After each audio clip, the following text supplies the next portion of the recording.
Good afternoon and welcome to the Joy Show, the place where being you is celebrated and rewarded. There is just one you. And when we celebrate that, life is just better all the way around. I'm so grateful that you're here today. And I'd like to start with our land acknowledgement. In the spirit of reconciliation and peace, we are grateful for the opportunity to meet on these sacred lands. We thank the generations of people who have taken care of this land for thousands of years. We recognize our oneness. We realize our history, and we choose to create a new reality. We are one. Miigwech. Well, my guest today is a remarkable woman. Her name is Dr. Nadene Rogers. She is a veteran speaker, workshop facilitator for 30 years. She doesn't look old enough for that, but that's okay. Nadene is inspired by the belief that humanity knows that every individual has within them all they need to manifest a life of joy, peace, fulfillment, and meaning. And I'm not going to say any more about that. Welcome, Nadene. I am so grateful you're here.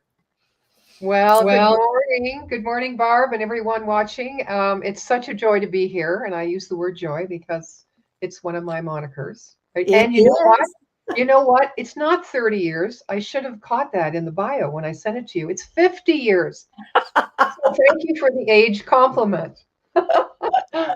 We're not believing the 30. Well, we're surely not believing the 50. Yeah. Oh But my God. age is a whole new thing, right? Like It is. times have changed and people, we're not aging like we used to. We've No.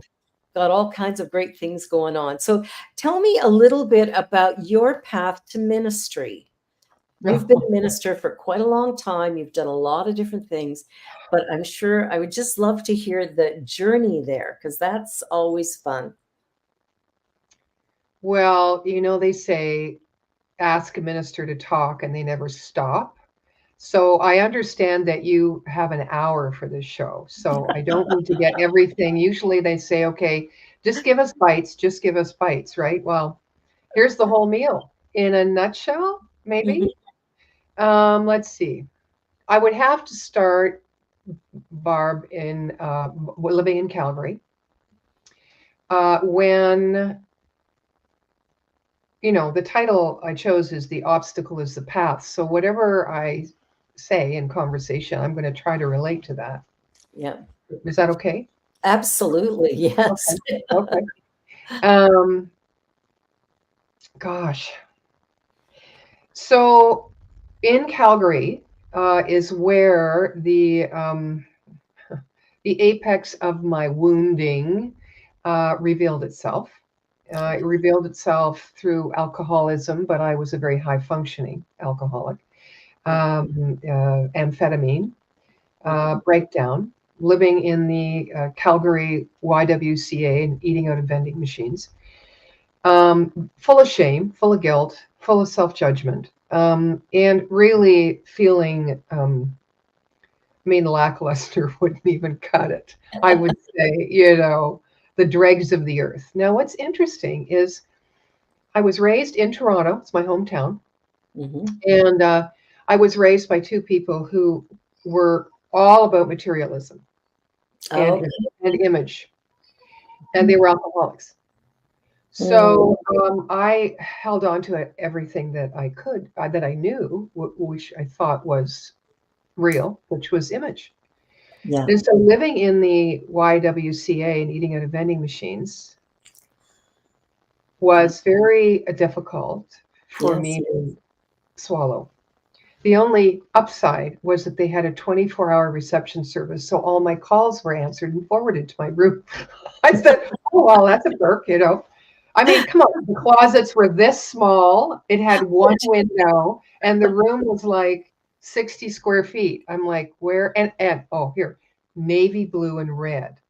That was my room, and I'm like, oh my God.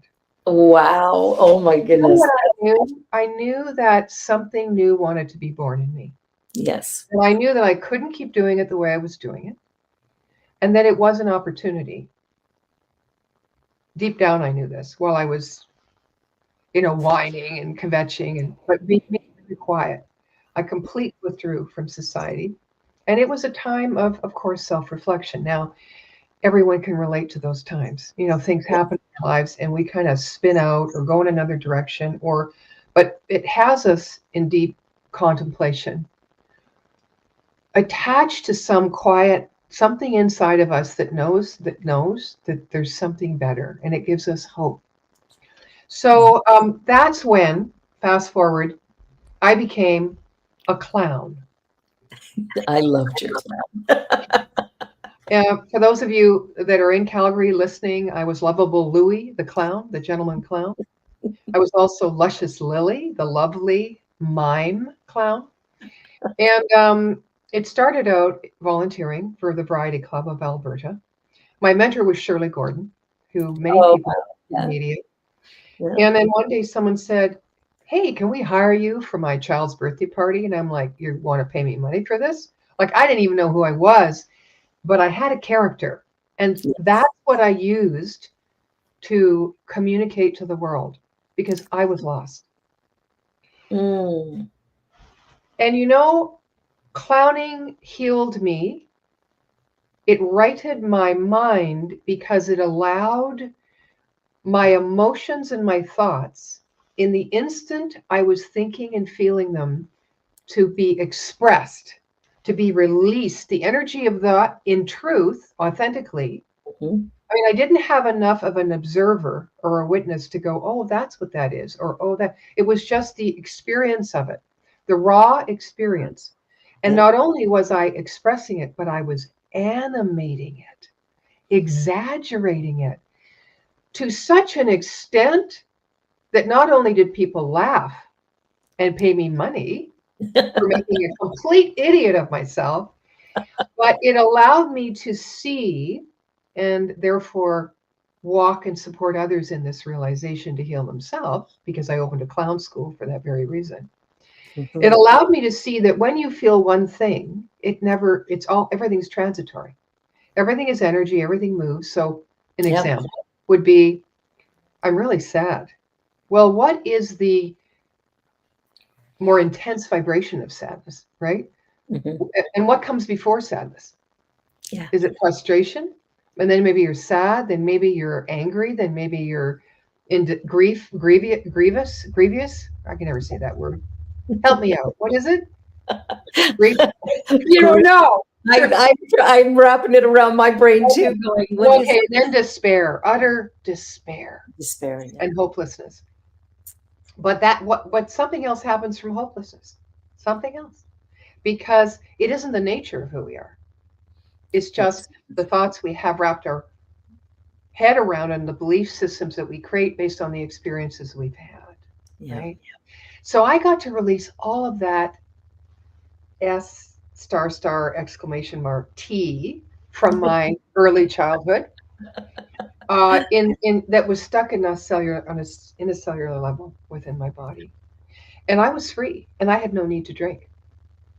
I had no need to drink because when I started taking the mask off, and it took years to do this, mind you, Yeah. I started to carry out. So cute. That was an earlier picture. That's That great. was actually 15, 16 years ago, I would say. Wow. I started to be able to express more authentically and be spontaneous and be more truthful and be more authentic. So that whole journey just carried me through. Mm. So, I didn't wake up deciding, "Hey, I'm going to be a clown," as I'm lying in my YWCA bed looking up at a navy blue ceiling. But Ouch. something called me. Actually, it was Shirley Gordon that called me. Said I moved from there to her couch, and she said, "I'm done with you on the couch. Let's go. You got a job." And I went, "Really?" So guess what costume I chose? Well, What caused that's a hobo clown. That thing that would express the victim that I yeah. felt I was, the hopelessness of life. And it And got to me, the got opposite of me what able, you were raised with, yeah, right?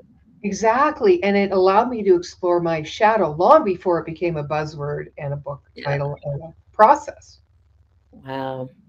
And so anyway, long story short, I opened a clown school. I had many contracts, corporate contracts. I had this Calgary Stampede midway for years. Yeah. I did the parade for 26 years. Wow. I work with psychologists. I got a wonderful partner, Zelda Dean, who used to run, co-founded or found the Glenmore Dinner Theatre. Yeah. Her and her husband Bill, and we opened the really useful Theatre Clown Alternative Institute. And she wrote and produced for me a one-woman show called Project Crossroads, which I Wow. toured through high schools in BC and Alberta, and it was on my journey with substance abuse. And Beautiful.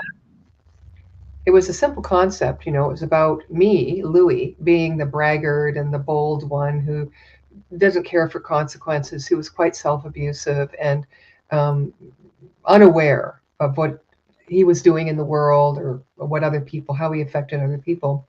Yeah. And a pre-recorded, of course, scripted on reel-to-reel tape back in those days of my conscience speaking to me. Yeah. You could say higher power, God, whatever. So it was a conversation with God long before Neil Donald Walsh put his book out. You had conversations with God first. Well, people wouldn't have said that's what I was doing in the car, you know, but there we Yeah. go. That's it. That's God it. meaning the divine wisdom within you. So Yeah. a longer story, hopefully shorter. I ended up going to expand my company to Vancouver. Mhm. And I had a friend, Bernice Huxtable, who took one of my courses. Her name was Pickle Dick the Clown, and she was the fashion editor of the Calgary Herald. Okay. So she moved out there to be closer to her daughter, who lived, I think, on Salt Spring. Yeah. And I said, "Hey, Bernice, would you promote me and get me started in my business on the coast?" She said, "That'd be fabulous. I'd love to do that." So it was about my second time out. I was on a bike, biking through Stanley Park, saw a tree with light and shade, a whole bunch of moss. I'm a tree moss person, earth, not Yeah. necessarily an ocean mountain person. And I got off the bike and I sat on the rock and I closed my eyes. Now, at that time, I was not a meditator. You Yeah. couldn't get me to sit still if you paid me $1 million. I'm kind of the same now, but I've learned a little more to create balance. Create some And balance. I don't know where I went. I looked at my watch, and then when I opened my eyes, I looked at my watch. It was 40 minutes that had passed. Now, what was significant about that moment, or those moments in time, was that I heard a voice that I'd never heard before. Mhm. And the voice came to me and said, "Go now and make ready. You have Mm. 6 weeks. Do not worry about any obstacles. I will help you surmount them as always. Go now." So I got on my bike. I changed my plane ticket. I went back to Calgary. I sold the one house I was living. No, I sold two houses I'd recently in the year purchased for rental income. I Yeah. got a tenant for the house I loved in Bankview that I wasn't willing to give up in case this voice was crazy, you know. Um, and then I packed a trunk of my clown stuff, my massage table because I was a massage therapist as well, and one suitcase. Um, and I went to BC. Oh, I rented a place before I left for Calgary. In 6 weeks, I was crossing the border from Alberta to BC. The voice came back and they said, "Clown ministry." And I'm like, "Okay, all right. Look, you got me this far. Like, don't push it, right?" So I come and I think I'm going to do clowning, which I did, picked up a few massage clients. But pretty soon I found myself without income. Mhm. It took about 3 months and talking to a lot of street people and giving a lot of money away because there's a lot more street people I noticed, you know. Yeah. And I thought, isn't that interesting? Hobo clown. And now I'm learning about the culture of those who live Mhm. not by choice or by choice Yes, sometimes on the by choice. street Yeah. and the community they had. And it wasn't, you know, commiserating and building community through unfortunate circumstances for most of them. Yeah. It was through choice, being free. Yes. And I thought, wow, totally changed my view on the homeless. Another layer for me to look at as a Yeah. hobo clown and all that stuff. And then 3 months later, I went across on the water taxi to the Celebration of Life Center on Granville Island. And that's where in Calgary, they told me, oh, you're going to love it if you ever go there. There's a crazy redhead. Anyway, I walked in, 400 people, seagulls dive bombing in and out of the open glass windows on the dock, a whole entourage, a band, and then came the crazy redhead, right? And she got up on the I call it stage. Later on, when I was her ministerial student, she said it's not a stage, Nadene, it's a platform. I called it audience. She's not an audience, it's a congregation. Whatever, it's like, anyway, that was the minister. I would lay money that was the warm-up act. But as I got to know her, actually, through her first talk, I went, that's me. Now, divine intervention again, Barb. I never would have seen myself as a clown, let alone a minister. Yeah. Right? And I went through school and graduated in 1997. And I'm still there. And you're still there. Yeah, it's interesting how that call happens, because as you were talking about everything you did, it's a little bit like when I came to Toronto to start CSL. It was, 2 suitcases of summer clothes and my laptop and a one-way plane ticket to Hamilton, because WestJet didn't fly into Toronto at that point, and a wing and a prayer.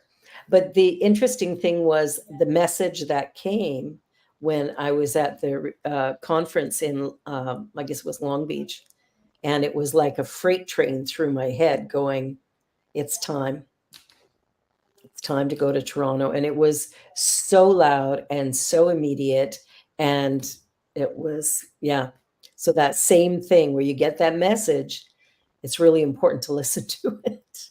Well, you know what I love about those things that we each just described and shared is that, there's no preparation that well, now we know because we've been living a spiritual life.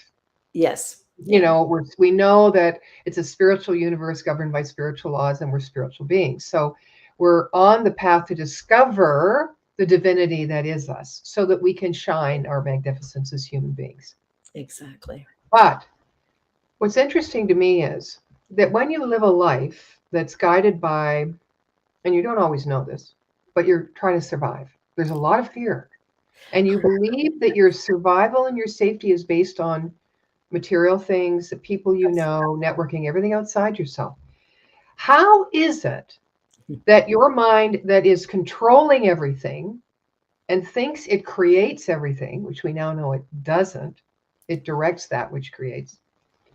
How is it that we're open to receive and catch the message? How do we recognize it? How did I recognize it? I was not focused. I didn't do any practice. I didn't even believe, really. I never was raised, I was christened in Toronto at an Anglican church, but that didn't mean anything to me. I hated Sunday school. I wasn't religious at all. Yeah. But I knew what that voice was. Why did I know? And I think that's foremost what I want to, really get across. Yeah. Right? That when doesn't matter what we input into this one infinite mind of intelligence, this quantum field of potential, because it's always operating in the truth of its own nature, which is wholeness, perfection. Always. Right? It's loving. It's infinitely intelligent. It's in us, and it's always operating. So, if you screw up your life, if you make mistakes, if you're down in the dumps, if your life goes sideways, build the trust. Build the trust. And how can you as a human being? Yeah, how can you as a human being do that when you feel you have no capacity or resources? That's a good question. I mean, how do you do it? How did you do it? Well, it's interesting because I came here with $40. Mhm. I didn't have money. I didn't have a place to live. Somebody let us sleep on a couch. So, but I was here, I think I don't know, I was here about 2 weeks, Mhm. and the uh, city councilor in my area was starting her campaign for the next election. And so I went out door knocking with her. And I went out 2 nights and she said, "So, do you want to come work for me?" And so I was working at City Hall within, I guess, about 2 months of arriving here. I was working at City Hall, fielding her calls and whatever, just as an assistant type position. But it was great because it gave me a paycheck while I was starting the center with Connie. And then we turned around, and in January, we were able to make enough money at that point that I no longer needed the job. So I quit that, and I've been full time ministry since. I've never done anything else. So it's, when you look at that, because this, for me, it's 24 years now. I graduated year after you, 98. And it's like, it was the best thing I could ever do, but I didn't tell my family and stuff that I was moving here with $40 and a one-way plane ticket and no job and no home. I didn't tell them that because they probably would have locked me in the basement. But it was like, it was the perfect thing to do. And Toronto has been, it's been the great place for me. I love it here.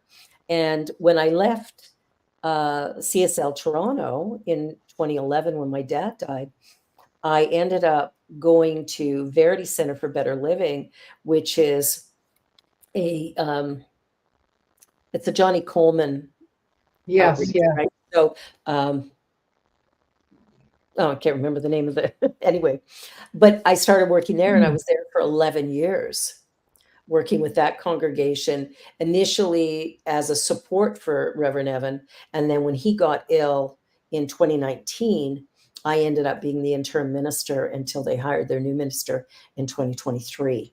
So I had all of this Mhm. time doing different things. And then I get a phone call from CSL in 2021 going, "We want you to start another center." And I'm like, okay, I'll think about it. So Wow, it's I'm good. shocked that there are very few centers in the East.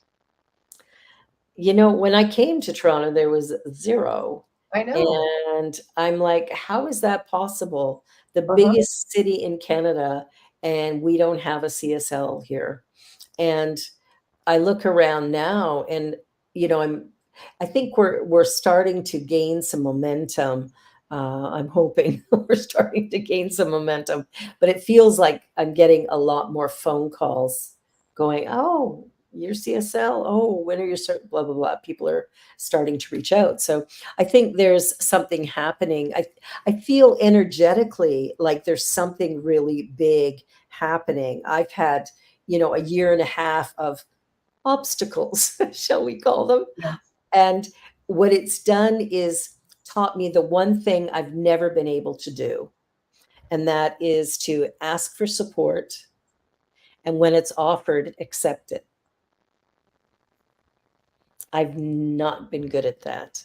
It's like, fight your way through, do everything yourself. And it took falling and breaking my shoulder and whatever else to stop me in my tracks so I can't do anything. And because I can't do anything, I have to accept help. Mhm. And it was like, I'm going, why is this last year and a half been the way it is? And I get this little voice going, learn how to receive support, ask for it, accept it, and that's not been my path. So that's what I'm learning right now. And fascinating, I have a back problem, and I was at the surgeon's on Wednesday about my shoulder. And I asked him whether or not there was any procedures that could actually fix my back. And he goes, yeah, absolutely. He gave me a referral. I got a phone call this morning, and I see the surgeon next Wednesday. Ooh, that's wonderful. That doesn't happen in Canada in our medical field. Like, I was like, okay, well, that sounds. when I see doors opening like that, I go, okay, I'm moving in the right direction. I don't know where it's going to take me, but I'm moving in the right direction. And that I always just listen, pay attention to what's in front of me, and then go in and go, okay, now what? And it's that accepting life for what it is, because it is what it is. It can't be changed. And what is. And so from here, now what?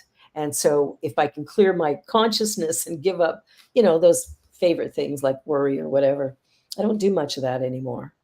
And I don't do Yeah. the guilt and shame and all that anymore. It's just such a waste of time. And I've lost a lot over the last, and my best friend up and ditched me come, and what was it, Christmas Eve. And it's like, okay, 19-year friendship just down the tubes over nothing. So life happens, and these obstacles, I think, are just opportunities of redirection, allowing us to move in a new way. So if we don't fight it, we begin to hear that voice, I think, a little bit louder and clearer than when we resist. Well, I think it's certainly more often because I fought it and I heard it still. So I think I agree with you, and I would say a I little fought it a more lot. frequently. And I think the opportunity under that, as you described it, was not only to pivot, and become more flexible and adaptable. Yeah, One is the precursor to expanding our consciousness of acceptance or absolutely. receptivity Yeah. is non-resistance. Yes. Resist not, as you said, Yeah. accept what is. And then, because if Yeah. you don't accept but you want something different or more, it doesn't come to you. You can't have it. You can't have it And I until you. think underneath that is understanding, which I had to and I still am, even though I demonstrate, and my life is really obstacle free, Yeah. because Yeah. it's not to say, I'm just saying what it is now. Exactly. And Yeah. I attribute it to me taking responsibility Yeah. based on the fact that I know now Hmm. my magnificence and my worth, and that there's a Yes. power for good in the universe. And not only am I using it, because that's kind of okay, it's still about me wanting to direct my life. And I Yeah. do, I Hmm. do, absolutely. I'm that personality, but it's also letting it use me. And what that means to me is surrender before you need to. Yes. Absolutely. Oh, I love that. That is the Develop that way of walking great in. talk title. Yeah, let me write that down. I Not know that I'm I have thinking the words to same talk. thing. To surrender before. I'm going to write that down because I'm going to use that. Just so you know, I'm stealing Okay, your well, thunder. all right, but you better let me use it first. No, I'm just kidding. Oh, that's a whole other subject. Is there any new thought? Not really. There isn't. Just me. Just to me, there is. But Exactly. um, yeah, I love that. And I know that we're, the trite overused sayings like, well, just see the gift in it. There's a pony in every pile. Mm, Nobody wants to hear that. nobody Nobody wants to hear hits that. you. I And as don't want a to matter hear of fact, no, gosh, because what you're ultimately saying is look for the gift so that you can get out of where you're at. And what I'm saying is the obstacle is the path. that. Absolutely. And you know what? You want to bring it to you again? Why don't you just stay where you are? See Hmm. the wholeness of what the experience is, not just your immediate response to it based on Hmm. a judgment or a preference. Be Exactly. with it. Yeah. It's like a moth, the old metaphor of the moth going around the flame, getting the wings singed and then getting the heck out of there, instead of going into the flame, which is where transformation happens. So, Exactly. and it's just not new. What I'm saying is everywhere, That's true. right? Sit in it, sit with it, sit in it, because everything passes, everything shifts and changes. The Yes. only way it will change is for you to know a greater truth. And that's what we teach, right? What is that greater truth of you? Yeah. You That's know, exactly what we teach. And yeah. that's, living that is it's not always easy, because some of these things are challenges. We look at the obstacle and we're in the middle of it and it feels bad. But the reality is, it is merely a new moment in time. And if I can just be with it, it's going to move into something. And that's the whole thing. We're going to take a commercial break, and then we're going to be right back. You're watching The Joy Show here on the New Thought Media Network. I'm Barbara Jean, and my guest today, Dr. Nadene Rogers, who's just so full of wisdom. Oh my gosh. Don't go away, because we're going to be right back.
New Thought Media Network. We are a global broadcast network of positive music, media, and entertainment, inspiring humanity's evolution along the journey of enlightenment and creating a world of love, peace, empowerment, and prosperity for all. New Thought Media Network. Positively inspiring. Please help us say thank you to our organizational sponsors, including the Hefferland Foundation, Affiliated New Thought Network, International New Thought Alliance, Science of Mind Archives and Library Foundation, Center for Spiritual Living Denver, Center for Spiritual Living Midtown, New Thought Philadelphia, Planned Happiness Institute, Summit Center for Spiritual Living, One Heart Retreats, Center for Spiritual Living on the Lake, Unity Spiritual Center, Kitchener, Om Center for Spiritual Living, La Mesa, Satya Center, Center for Spiritual Living, North Jersey, Unity of Savannah, and Center for Spiritual Living, Seattle, as well as all of our individual donors. Thank you for making New Thought Media Network a place to be. Please come be you. And remember, like, share, and subscribe. New Thought Media Network. Positively inspiring. Well, welcome back, everyone. And here we are with Dr. Nadene Rogers, and we're talking about the obstacle is the path. I loved it when I saw that title, when you sent it to us. I'm like, that's exactly true. That we resist the obstacles, but the obstacles are absolutely, if we just embrace them, they shift and move much faster than when we resist. We resist, they could last a lifetime. Yes, in different forms. In different forms, and they're painful. Yeah. You know, the forms where you don't recognize it's the same thing until all of a sudden you get a same result or have a same feeling, and then you go, oh yeah, I've been here before. I've been here before.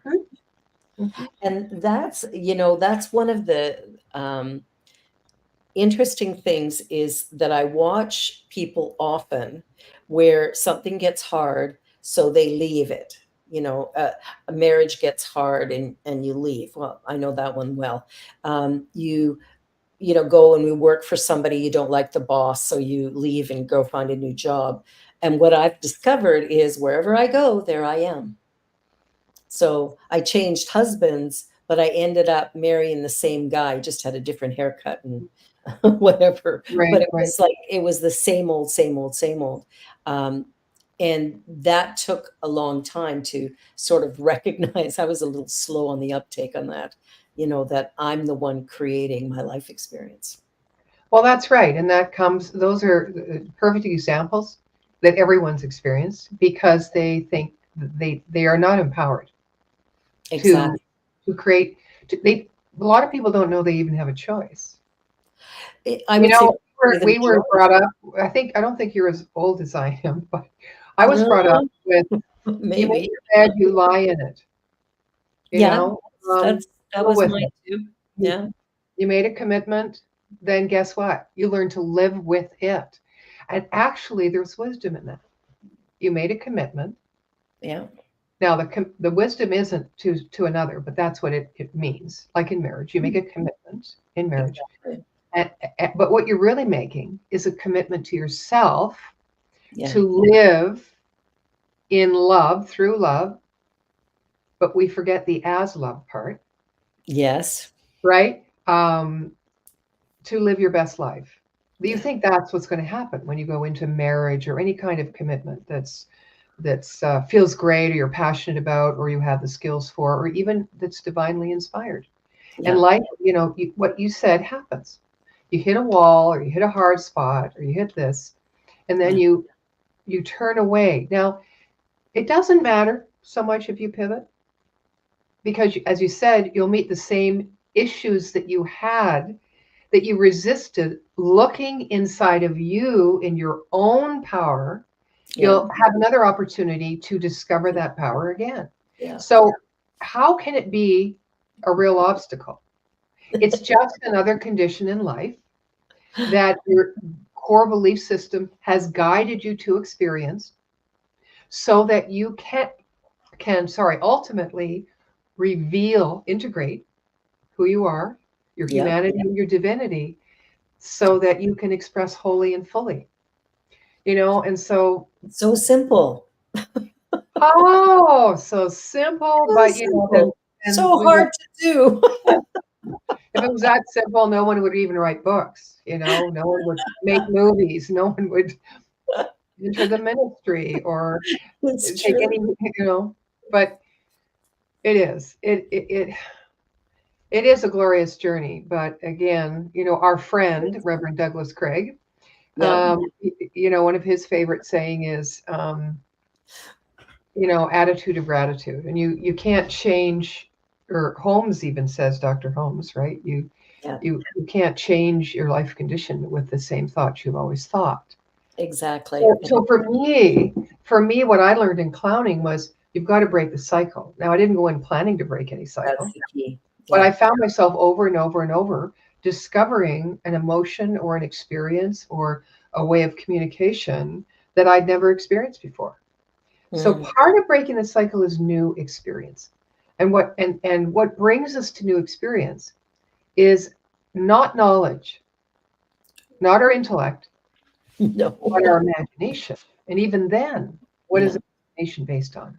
What creates our imagination? Moving away from past or hope for the future, or maybe, and even then, it's based on logic.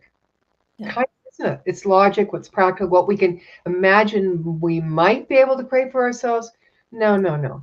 That even imagination, although it's greater than knowledge, is still not the place you need to practice to be in order for, we say divine download, or another way of expressing it is the divine wisdom to reveal itself within you, your own divine wisdom. Your own divine wisdom.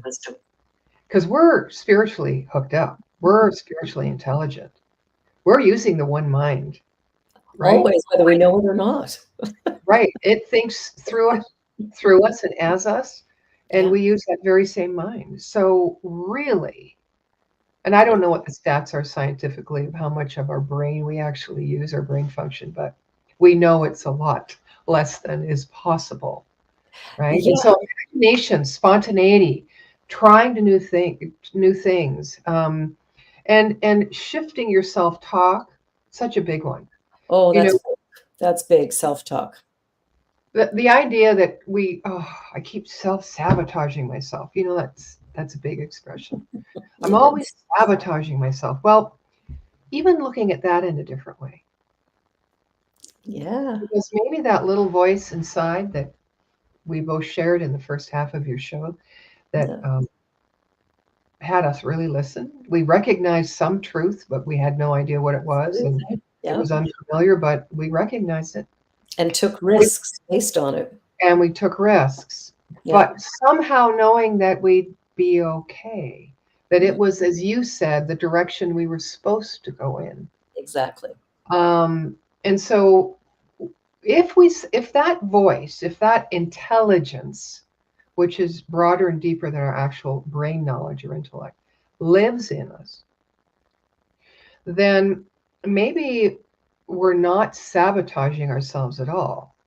Maybe that within us that knows it knows is preventing us from going in a direction that we think is for the highest and best for ourselves in that moment, Exactly. based on whatever. And it's course correcting us. And I then we would. get all upset because it didn't work out. But we forget that everything always does work out somehow when we look back in retrospect. You see? It's So, not working. yeah. Yeah. And so, how do you come to the place of actually creating those ideas to work in alignment with the highest and best of that within that knows it knows? I That's think, again, that's what we teach, right? yeah, learning to listen to our intuition, Yeah. I think, is so, so huge, because there's things that pop up that if we just paid attention, if we quieted the crazy self-talk that's going on, we might hear something else, which is really powerful. And I know a few times I've had experiences that, all of a sudden it's like the observer is watching what I'm doing and speaking to me, like, oh, so this is it, eh? This is what you're doing. This is what's going on. I remember that happening in an interview. I was interviewing somebody on a Sunday morning instead of doing an actual talk. I was doing this interview, and he's chatting, and all of a sudden my mind goes, this observer, I call it the observer, all of a sudden was like, wow, this is where you're at, eh? This is what you've created. Huh, interesting.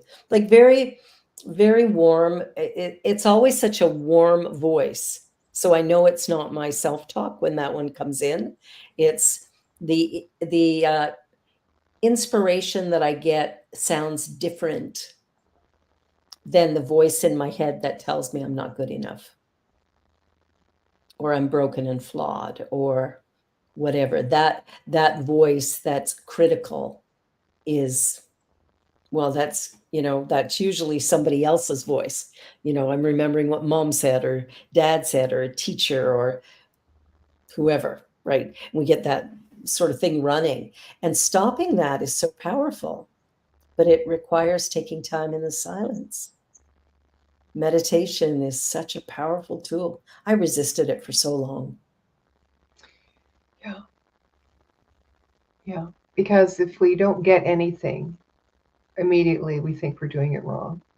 Yes, But it's a training of it is. opening and emptying the mind, It which is is. important for what? Imagination, new possibility, divine download. Yeah. Yeah. And hope. Yes. There's a peacefulness that comes in those moments of silent meditation that are truly remarkable. As you talked about when you sat at that tree, there's something that happens when we can be silent. And it's not that our mind completely stops. Sometimes it does, sometimes it doesn't. But whether it does or not is irrelevant. It's taking the time. And what I love about my meditations is occasionally something will pop in and I'll go, whoa, like, I didn't know that was in the background. In my subjective mind, I'm like, whoa, I want to erase that. So I look at it and I find a way to acknowledge it and to stop judging it as bad, and see that it too is serving me in Mm-hmm. some way. And then what happens is it morphs, it changes, it becomes something else. And so the experience of living, for me, the experience of living right now is quite joyful. And I'm happy. I don't know that I've said that too many times in my life, but I'm happy. And that is a really sweet thing coming from where I came from. Yeah. And so I know that everybody can be there. And my ministry is to support people in discovering their authentic self. That's, if you can find yourself, you're going to win, whatever that looks like for you, which will be different than for someone else. And I think we're so busy looking at other people and going, whoa, I want to have that. I want to be that. I spent years and years doing that. That's miserable. That's really, that really makes you miserable after a while, because you can't be whatever somebody else. And, creating your identity based on measurement, and judgment. You're always cycling in self-judgment. And yes, you can create something new and magnificent, but it's not sustainable. And it doesn't bring you the joy you think it will. It won't bring you any, yeah. It'll just bring you relief from what was. But of course, we recreate it until we can release it and understand that it's not of value or equal value to the relationship you build with yourself and the spirit of your understanding.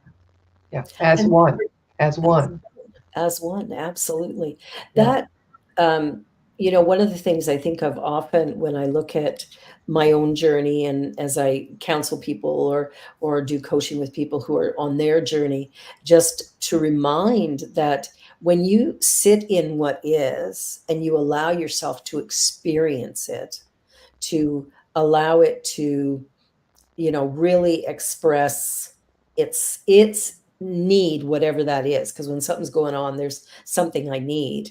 And if I will pay attention, I'll know what that is. And in doing that, in being with it rather than resisting it or trying to make it change, most people are trying to make it go away. Oh, I have a money issue. Well, I'm rich. Yeah. And you continue to have a money issue because deep down inside, you're not believing that at all.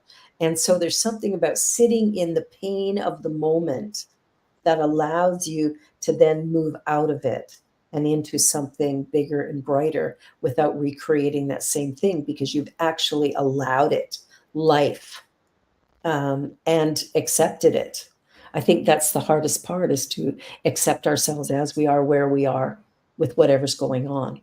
And that's the key to do that. And as you move through the pain and you understand the need you have that was causal to perhaps you creating or co-creating that, the next step is being responsible to get your needs met, not gotta meet them yourself. Somebody else's responsibility, right? Nope. Government, healthcare system, partner, it matters not. Nope, we have to do it ourselves. That's right. And well, we don't live in a world that promotes independence or we don't. Reliance. I mean, Emerson talked about self-reliance, the most beautiful essay of his work. And it makes so much sense. Of course, it's mine to do. But I'm the only one who can do it. Yeah. And I don't think we're happy till we get to that place. And there's a saying, and I before we started the show, we were chatting, and I said recently, I thought of this saying, when they say, "Oh, it's not broke. If it ain't broke, don't fix it." And really, what we're saying as metaphysicians is, if it ain't broke, break it. Break it. Break it, because even the goodness in your life, if you stay static in it, becomes a yoke around your neck, around your spirit, more importantly, right? So get out of it, break it, still, because our consciousness is evolving. The collective consciousness is evolving. Yeah. And it's coming into its own revelation of its true nature. Harmonious, divine, universal order, peace, right? Empowerment instead of power. Inner prosperity instead of greed. It's coming, and it is already existing as the truth. but it's coming into our own individual consciousness, one person by one person, and moving out, imprinting the collective consciousness. So Exactly. that's our job. And we can't just do it from a mountaintop, thinking that when we get together, it's when the power is. It happens right in this moment. There's In the only moment. an Eckhart Tolle, brilliant. The Power of Now. There's only now. Brilliant. It's No, I now. love that book. Yeah. Yeah. So, He's remarkable. yes, and he's such a humble man. I Can I Yes. tell you an Eckhart Tolle story? Do we have time? Yes. Yes, Okay. we do. We got a couple- When I was in Vancouver, in ministerial school, Mhm.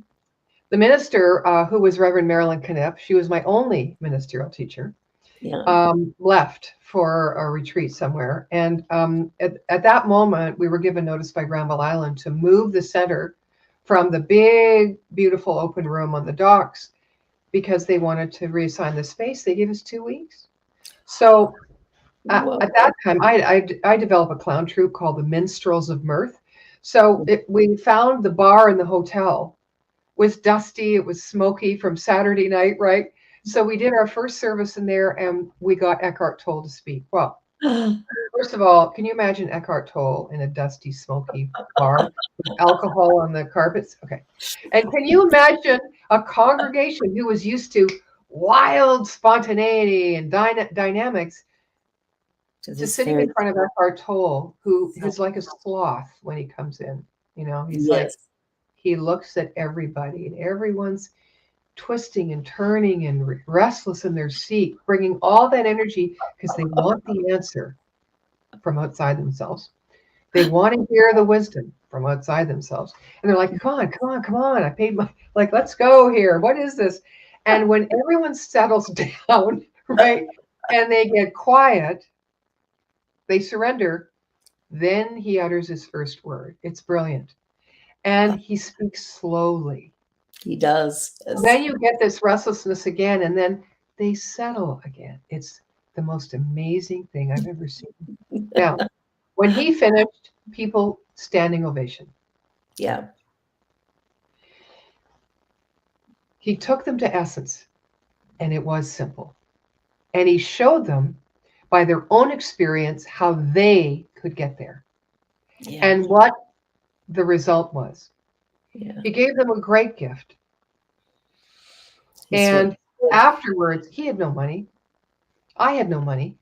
So I said, why don't we, I got enough for a sandwich. Why don't we split a sandwich? So we went on Granville Island behind I think the kids store, which I love with all the puppets. We sat on the lawn, and I shared my sandwich. We were sitting there talking, cross-legged. I can't remember whether The Power of Now was out. I think it was just going to be published or something like that. Yeah. Yeah. And I said, okay, here's my question. I always wanted to know this. I said, Eckhart, what is enlightenment? And there was, of course, silence. Silence. Yeah. And I remembered my agitation when before he first started speaking in the service. And he went like this. And I went, no! Oh my God, it's going to be boring, right? That was because I was so used to crisis and reacting to crisis rather than responding and being in the flow with life and being one with life. And I went, oh, this isn't going to go well. Oh my God. Anyway, that was my first experience with Eckhart. I treasure it. Oh, there's something about him that is such a calming presence. Oh, yes. Because he's so relaxed. His book Silence Speaks is also remarkable because it is, and that's exactly what you spoke of. It was like he was silent until the congregation met him there. And that's not an easy, well, it wouldn't be an easy thing for me to do because I, when you think of how much we try to control condition in our life and we change condition, our old saying is like changing the chairs in the Titanic. listen, you're not going in a good place. You've got to stop trying to control the outside Yeah, and listen and be with the inside. I mean, it's not, exactly. you know, Wow. people can hear this message everywhere. Oh, every place you go. So we've Yeah. got just 4 minutes left. Okay. And what I'd like you to do is just leave our guests, our people watching, with some final nugget. What do you think is the most important takeaway from this topic of the obstacle is the path? How would you wrap that up? Yeah, knew you were going to ask me that, but not until just before you started speaking. Nothing planned. My gosh, there's so many nuggets. I think do whatever you can do, be whatever you want to be newly. Seek out new ways of being, new ways of walking in the world, new ways of communicating, new ways of thinking, new ways of listening, new Mhm. ways of surrendering. Yeah. And I don't mean working on yourself to improve yourself. I don't mean that, You don't because you're need to perfect improve. just the way you are. You are whole, complete, and perfect just the way you are, right? It's about doing these things to get a new experience of yourself, to get Exactly. more an expanded experience, and to trust yourself. That's how you build trust. And when you trust yourself, you trust others in the You trust world. others. Yeah. And you Beautiful. know, I was, before you started the show, I was in the bathroom getting ready, and I'm going, what good is sitting alone in your room? Come hear the music play. You Love know, is a life cabaret. is a cabaret, old friend. Come to the cabaret. You know, I think that's I it. love I think that. that's it. Whatever you want to be, whatever you find you need, fill it, become it yourself. Act Yeah. as if, and it will be. And it will be. You'll see it when you believe it. And it is what it is. And wherever you go, there you are. Those are my final thoughts on the You know, topic. it's been a joy to be with you again. I don't think we've seen each other for, well, since you were pregnant with Genevieve. I don't think so. Yeah, When you so first that's opened 19 the years. account. Yep. And I'm so proud of you that you have gone this route with this teaching. And it's not easy work doing that radio show every week with new people. And No, you have fun. joy. You Yeah. have joy. That's what connected me to you. My center in Calgary that I founded was called the Joy of Life. Life Center. Here we are. All right. Well, blessings to you and to everybody. And it was an honor to be with you today. Well, I'm so grateful to you, and I'm so grateful to Deja, who is our producer here. She does a marvelous job all the time. And for all of you watching, just check out Nadine's website, nadinerogers.com. And believe me, it is well worth the visit. She is a remarkable individual, as you now know. And we'll be sure to have you back in the new year, I think, Okay. to talk further, because there was lots of stuff that we didn't get to Right. because of time. Thank you for watching, everyone. Thank you, Nadene, for being here. This was absolutely a gift. It was so good to spend time with you.